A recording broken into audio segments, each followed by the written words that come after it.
You know, I woke up to it. My alarm rang. It was early too. This had to be like 5 o'clock. Woke up, looked at my phone, and said, "Take off, Pat." I said, "What the?"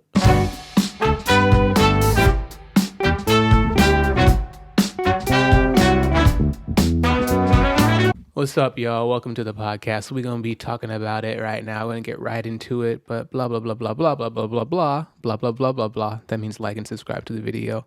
Yeah, so we're gonna talk about what just happened recently, which was the whole Takeoff situation, right? So we're here with Terrick T, man. You already know. and so we're just gonna talk about the gentleman, his life, his legacy, and his group, and so rest in peace to him, and condolences to his family off top.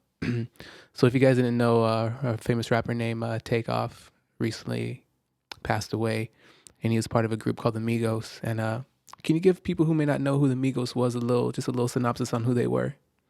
They're a group based out Atlanta, suburbs of Atlanta, outskirts of Atlanta, but they lived around around the diaspora of Atlanta. Grew up around that scene, the trap scene, what they still call it, the trap scene. I think they were a birth for me.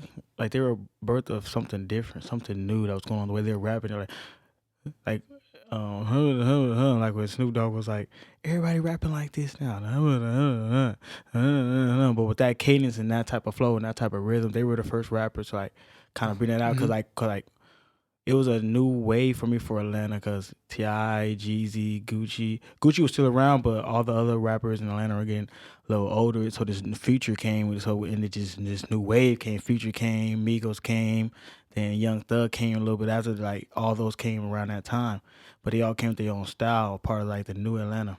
Facts. And they changed the sound, like Terrick saying. A bunch of people started mimicking the Migos, and so Takeoff was one of the members of the Migos who got shot and was killed on basically Halloween night to November 1st, around that time. And what was your thoughts when you first heard about his death? It's crazy because I woke up to it. My alarm rang. It was early too. This had to be like 5 o'clock. Woke up, looked at my phone, and said, "Take off, Pat." I said, "What the? What's going on, man? Like what BP and or what's going on? How did that happen?" Then it's from what I first revealed, it was over a dice game. Then I started thinking like, dang, it could get real in them dice games. The money's involved, but yeah. But overall, it shocked me. Yeah, first thing that when I heard it, I was kind of sad. I'm not even a big fan of the Migos like that. I was just sad because I was just like, man, it just didn't seem right. And like Terrick was saying, like you come to find out through TMZ and other reporters that basically the murder took place in a bowling alley in Houston. And just to go back to the Migos, they're all blood. Quavo, Takeoff, and Offset, they're all related. Quavo and Takeoff is basically uncle and nephew. Quavo's the uncle, Takeoff is the nephew. And so, according to reports, Quavo got into an altercation during a dice game, not even Takeoff. And during the altercation outside, Takeoff got basically in the middle of a crossfire. He wasn't even the intended victim and got in the intended crossfire of the shot.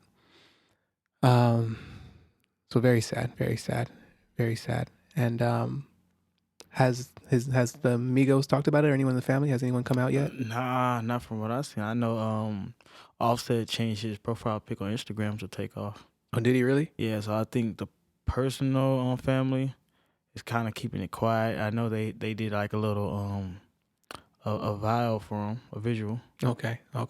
So they did that for him, but yeah, they it seems like they're just keeping it hush hush for right now. Yeah, and it's it's very crazy because, and this is just my opinion, I think, because Takeoff wasn't even the one who even started the altercation, but he's the one that suffered the most from the altercation, which is the sad part. But there's also some evidence that one of the people in the Migos crew, I think it's like Brand Migos or something like that, was one of the shooters in it, and you guys can look it up. It's on TMZ and stuff like that. But you know, it's wild. And the crazy thing is that this gentleman, Takeoff, was only 28 years old. The young man Didn't even get to see 30. didn't even get to hit 30. Yeah, and then my thing is just to add to that point, Go for it. and it's just like when you hear the news and you hear the stories about how he wasn't involved, an argument started with Quavo, and to come find out, yes, it was during a dice game or after a dice game, but more reports show that it was over a basketball. Who was better at basketball? I was like, "Are you serious?" And then Takeoff is probably a dude that see his uncle get into altercation. They said Takeoff don't even shoot dice. He was just in the cut. But you know, he of course he saw his uncle get into a conversation, so he probably got up like, "What's going on?" Like just to go see. Yep. And everything just probably just spiraled out of control. It just happened so fast, and he was just another innocent victim. But this one, I was really shocked by this one. It wasn't right. No, it wasn't right. I seen a video, and what it was is like, because one of the people in his camp starts pulling out. So let's do it this way. Takeoff is walking this way. There's a shooter on this side, and then the shooter on his camp on this side. Oh man. And so he walks right in the middle of the crossfire. Damn. Right.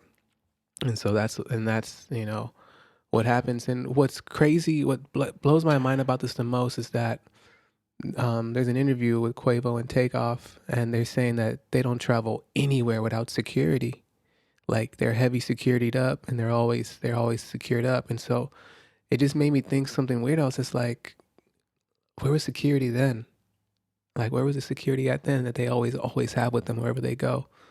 But you know, so many questions, you know, very little answers. But again, rest in power to the king. And dang, and him and Quavo were just came out with an album. They were just getting ready to start their whole like new journey and legacy. It was just like, as people say, gone too soon. Gone way too soon, man. R.I.P. to Takeoff, man. Other celebrities have also spoken up about how he was a calm, chill person. Mm-hmm. You know, didn't bother nobody. Always show respect to everybody. You know, stayed in his lane, did his own thing. He was real respected around the hip hop community and the black community also. So, yeah, this is one of those ones that you're like, him? What? It was just so random how you just wake up to news like that. And just like the instant violence in the community that's going on, you know, an argument could lead to your death, you know, over the simplest thing. So yeah, and it's a message and everything.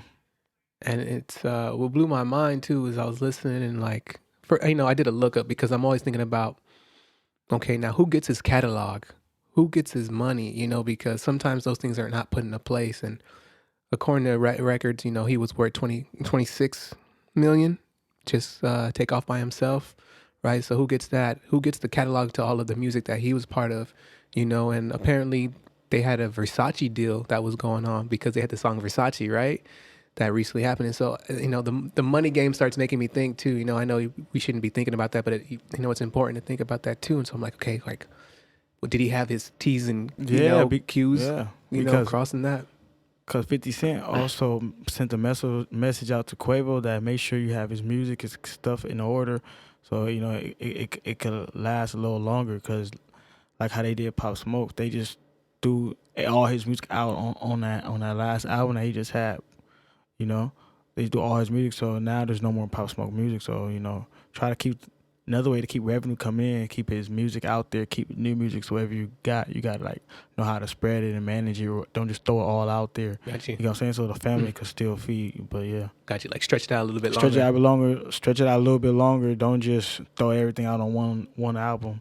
Just stretch it out so his name could live a little longer. Family could still eat off that. You know what I'm saying? But it's all about that they control their masters. Who knows? Yeah, that's what it's all about. What do they control?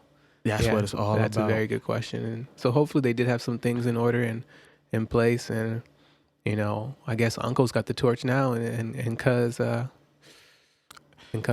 got it too. So, you know, blessings to them. And, you know, we're going to see the future. And, you know, like we were talking about offline, you know, there's been a lot of rappers that have been getting murdered and killed within the past 5 to 10 years, right? It was like a list for the past 4 years. It was a list. I might be missing some rappers, but it was Nipsey Hussle.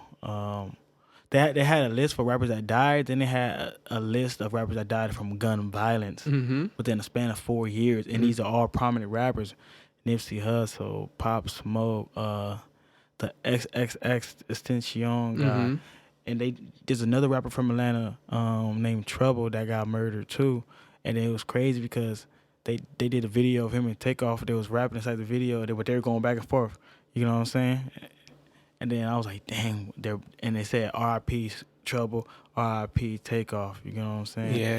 And then it's like, even when going back to the allegedly, like, you know, they had broken up, splitting up. There was kind of like a little discrepancies within the group. Talking about the Migos? Talking about the Migos, Okay, yeah. That's okay. why they came out with the album.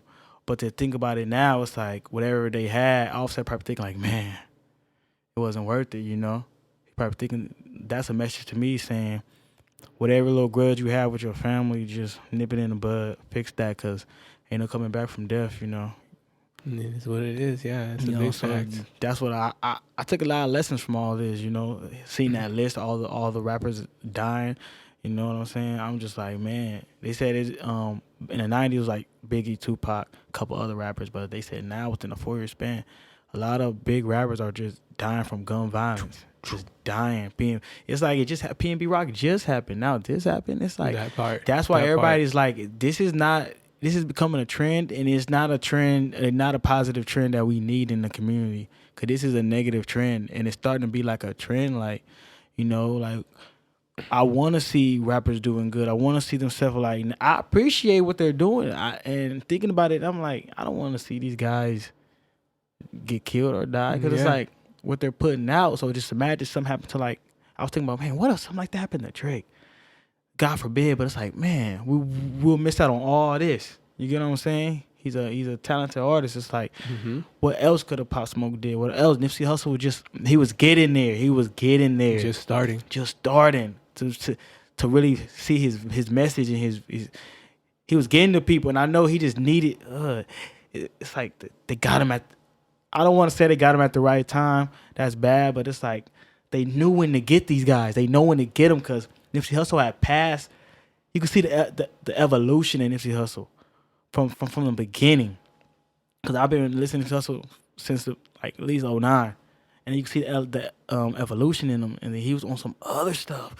Like, he was like, imagine him right now, like him, Nipsey Hussle doing the track a Little Baby. All the little dudes popping right now.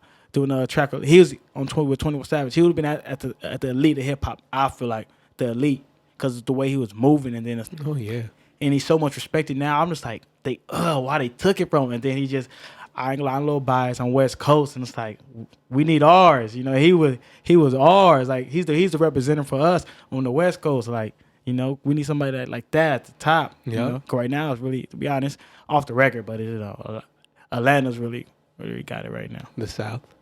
Yeah, and what's even more crazy is that Takeoff wasn't, and the Migos in general didn't rap really like gun stuff and stuff like that.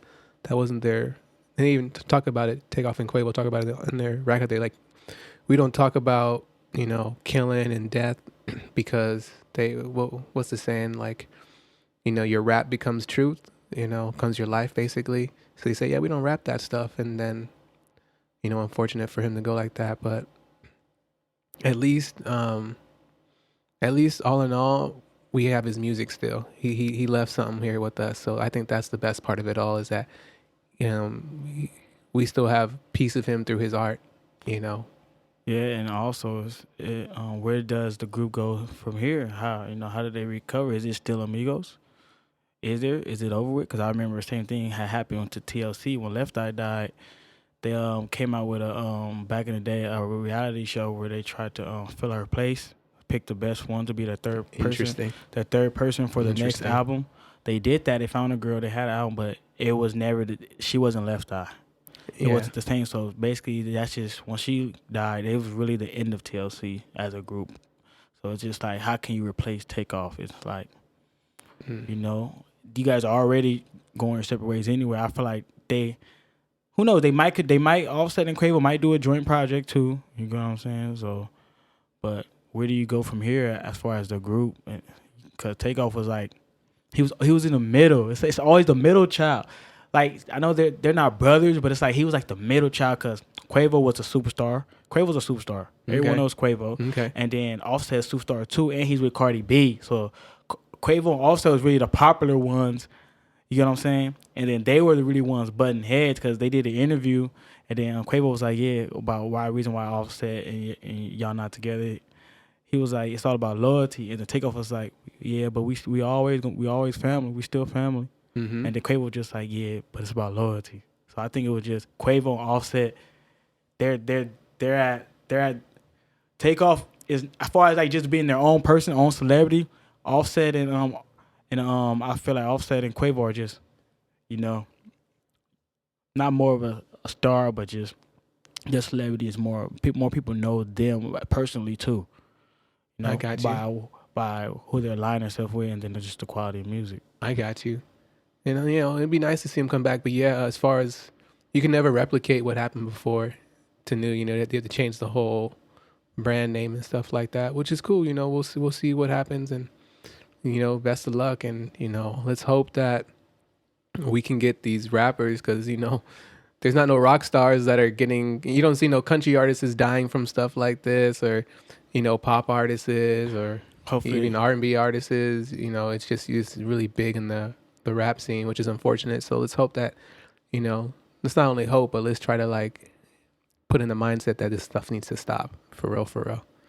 Anything else you want to say, T? Hopefully they did good with their paper. They got life insurance. They was able to not squander the money, have some money to at least bury themselves. Hopefully that's why in the community we must be literate to money, man. We must know what's going on, how to manage money, because we get this fast money, we like to blow it, and then we die, we can't bury ourselves. So it's like hopefully they did good with the money. But as far as Migos, for sure, they got money. You know what I'm saying? They're having a funeral in the Atlanta Hawks Stadium, NBA Stadium. Okay. They're having it there. So that's good to show that cool. the NBA and the NFL also pay tribute to Takeoff. So it's good to see that people really, really love him and showing him love. Justin Bieber's going to perform at the funeral. Alicia Keys is going to perform at the funeral. Nice. So it's going to be a real nice going away party for Takeoff, man. He deserves it because he was a well-respected dude, and then again, nobody beefs, nobody drama. He was, he just loved family, all about family, and he just wanted to make his art to the world. But yeah, his voice was heard, R.I.P. Takeoff. Definitely. And I feel like, in my opinion, I think they might put a memorial for him, like a statue or something like that in his honor, Migos' honor, because like you said, and like a lot of people know, the Migos, everybody started copying their style after they came out. And so when you leave impact, that means you've added value and you made a legacy. You changed things. So yeah, that's dope on them. Man. All of us grew up on Migos. Like for me, I was fresh out of high school. When you're fresh out of high school and it's like your early stages of just being out there, Migos was popping, That's why I feel like that's why a lot of people showed them love, because we was all had our moment with Migos. You know what I'm saying? They reached a young generation that's growing up right now. You know what I'm saying? So everybody loved the Migos. So it's just a sad situation, unfortunate situation. Hopefully we don't have to hear about this again. I know, right? The year's not done yet, so God knows, but fingers crossed, as they say. And just to look at Breakfast Club, and they say he didn't get to make it to 30, and I just turned 30, and it's like, man, it makes you value life. Like anything could happen if you put yourself in that situation. Sometimes situations come to you, so it's like make you just be grateful for life, for real. Yeah, and sometimes you got to know what they say, pick your battles. As they say, know how to pick your battles, know when to walk away. Rather walk away and live than try to fight for something and die for it. And it also goes with people that come with you too. So if you got people with you, but you got some tension over here that's your personal issue, maybe just don't go over there, because anything could happen, and that could harm somebody. That could harm more than just you, or maybe not even harm you. Maybe harm somebody that came with you that had nothing to do with your beef. Yeah, so beware who you hang around with. Just like in my book, Circle of Seven Fools, you are who you hang around with. So, yeah. Yeah, so other than that, folks, we just wanted to show our condolences, our respect to Takeoff. and talk a little bit about the rappers too who have been passing, but definitely wanted to give our respect to Takeoff and the Migos and what they've done. And so like the video, guys, subscribe to the channel, comment, tell us what you think. If we messed up anything, correct us. If we didn't, support us. Anything else you want to say, T? R.I.P. Takeoff. R.I.P. Rest in peace, rest in power. We respect you. We're going to miss you, but we're not going to forget you. That's one thing for sure, for sure. Other than that, you guys, catch you next one. Peace. I say it's